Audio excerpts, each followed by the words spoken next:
आजकल मैं social network में देख रहा हूँ, हमारे कुछ युवा साथी बहुत उत्तेजित होते हैं और कुछ लोग उनको उत्तेजित भी करते हैं।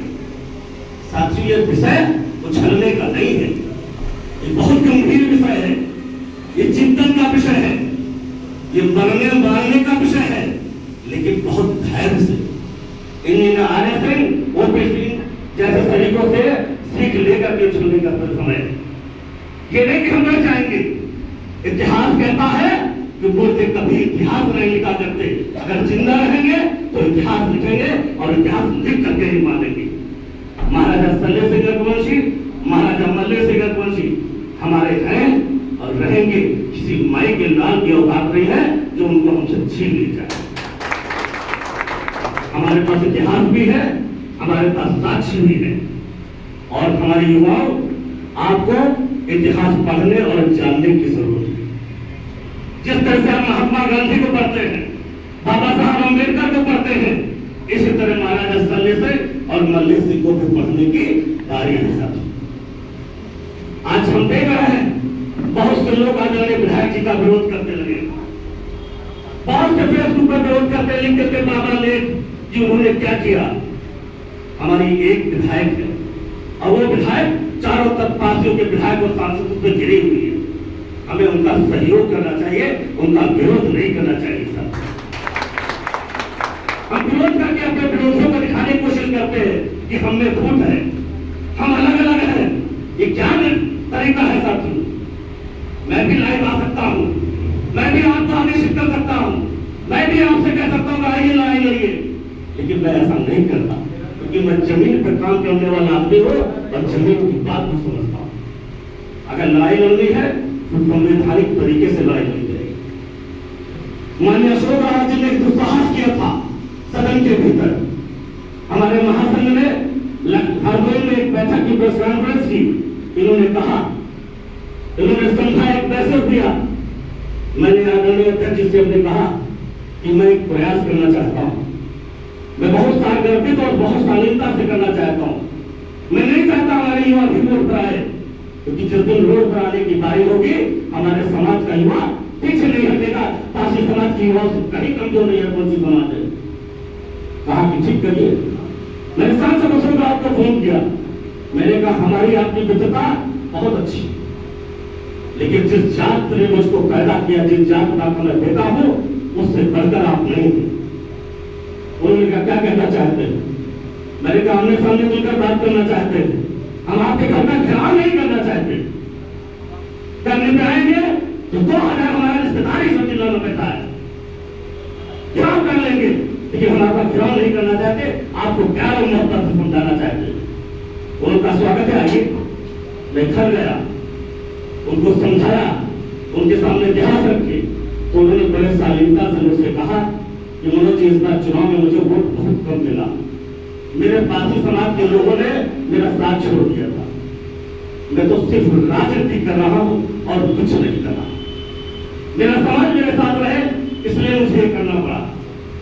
तो मुझे एक बात समझ में आई कि अनुसूचित समाज का अगर आंदोलन होना है तो किसी राजनीतिक दल के नेता के माध्यम से नहीं, जो व्यक्ति राजनीति में चल रहा हो, चाहे मैं हो कोई भी हो, उसके कंधे पर बंदूक रखकर उसके सहारे हमको लड़ाई नहीं लड़नी चाहिए। अगर लड़ाई लड़नी है तो आदरणीय ओपीसी रघुवंशी या इंजीनियर साहब जैसे लोगों के माध्यम से लड़ाई लड़नी है, वरना राजनीति हम लोग तो राजनीति रोटियां सीखते हैं। मैं हूं कोई हो, मैं अपने को भी शामिल करता हूं, मैं भी विधायक बनने आया हूं। 2012 के निर्दलीय चुनाव प्रतिद्वंद में अपने साथियों के पत्र लड़ा था, किसी ने मेरी मदद नहीं की थी, किसी ने मुझे रुपया नहीं दिया था, अर्धवंशियों ने मुझे लड़ाया था, अर्धवंशियों को कम रहा अब्दुल मन्नान को हराकर तीसरी पोजीशन प्राप्त करने का काम 2012। मैं ताकत को जानता हूं, अर्धवंशी बहुत बेटा है, जब वो अपने पर आ जाएगा तो बहुत कुछ करेगा। अगर करना ही साथियों तो याचना न करिए, तो क्या बताने की बारी आ गई, लेकिन वह ऐसे नहीं होगा, पहले संवैधानिक तरीके से होगा। हमारे महासंघ ने एक निर्णय लिया, आप हमें संगठन सब बैठ करके, क्योंकि जब जगह जगह जाइए बार बार कहिए तो बात बदलती रहती है, और जब समय ज्यादा हो जाएगा तो आपकी बात का, आपके काम का कोई महत्व नहीं रह जाएगा, कुछ नहीं रह जाएगा। मैं संगठन में चर्चा की और उन्होंने कहा कि हमको, क्योंकि लखनऊ का ये मसला है, क्योंकि हरदोई का मसला खत्म हो गया।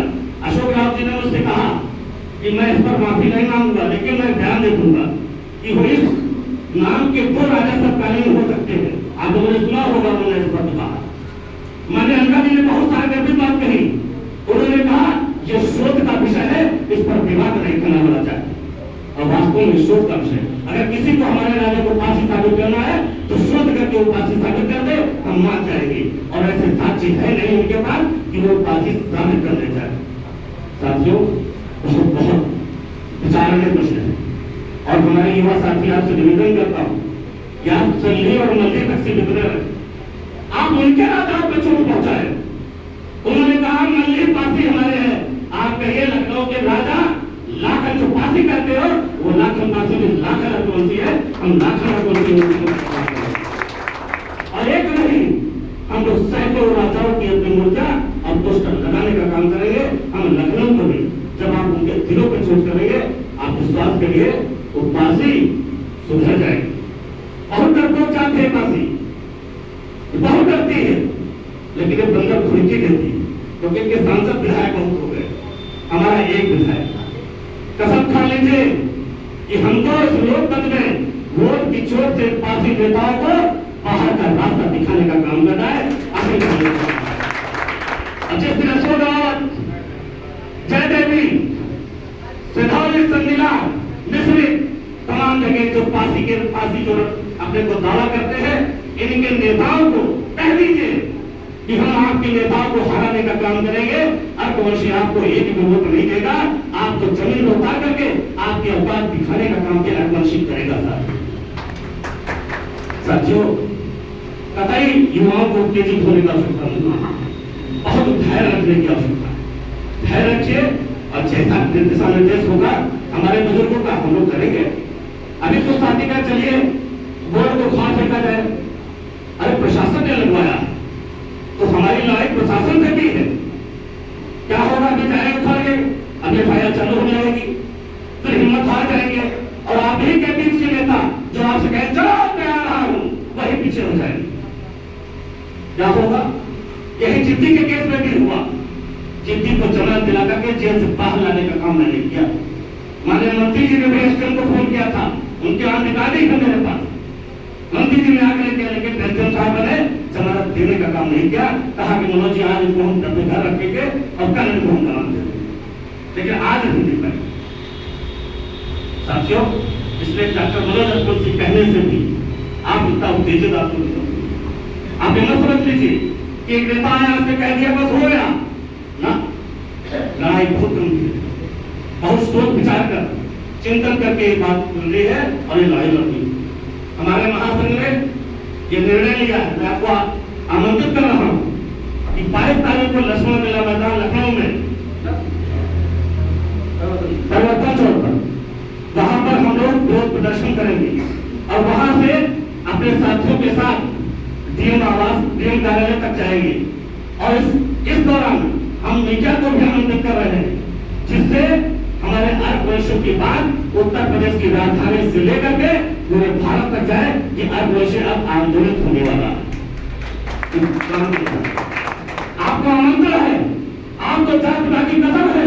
अगर अपनी मां को मानते हैं तो आप अपने साथ फैसला लाना चाहते हैं, हम आपके साथ हैं, लेकिन 22 तारीख को लखनऊ की धरती पर आने का काम करेंगे और जाकर ज्ञापन देने का काम करेंगे। और उस ज्ञापन में एक और चीज भी लिखी, मैं आपको बता देना चाहता हूं।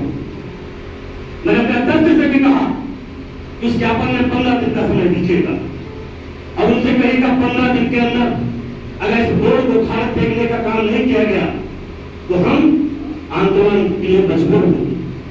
साथ में एक दिन और हमने कहा और उनसे कह दीजिएगा कि रघुवंशी का बेटा डॉक्टर मनोज रघुवंशी अगर आप ये काम नहीं करते हैं तो विधानसभा के सामने आत्मदाह करने का भी काम करेगा। मैं जो कहता हूँ करता हूँ, बहुत जिद्दी आदमी और झुका के मानूंगा प्रशासन को मजबूर होना पड़ेगा। लेकिन ये लड़ाई केवल मलिहाबाद तक गई है, क्योंकि संडीला से शुरू हुई मलिहाबाद पहुंची और ये लड़ाई कहां तक पहुंचेगी अभी इसका अंदाजा किसी को नहीं, क्योंकि आज से 20 वर्ष पूर्व कौशल किशोर ने पार्क महासभा बनाई थी फांसी और आरख उन्होंने एक करके उसी समय उनके दिमाग में बैठ गया था कि फांसी और आरख को एक करके फांसी बिठाना है और हमको लंबी लड़ाई लड़नी।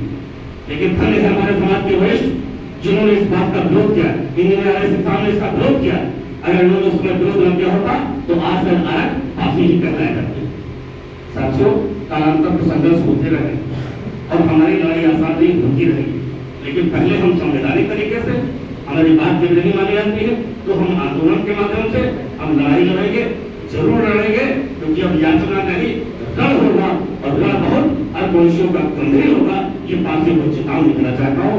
बस इन्हीं शब्दों के साथ मैं अपनी वाणी को विराम देता हूँ, क्योंकि मेरी पत्नी मेरे 2 घंटे से इंतजार कर रही है और मैं उनको लेकर लखनऊ में निकलूंगा और कहीं उसके बाद मेरा और प्रोग्राम चल रहा है, उस प्रोग्राम को भी निपटाना है। इन्हीं शब्दों से अपनी वाणी को विराम देता हूँ। जय हरिवंश, जय भारत, जय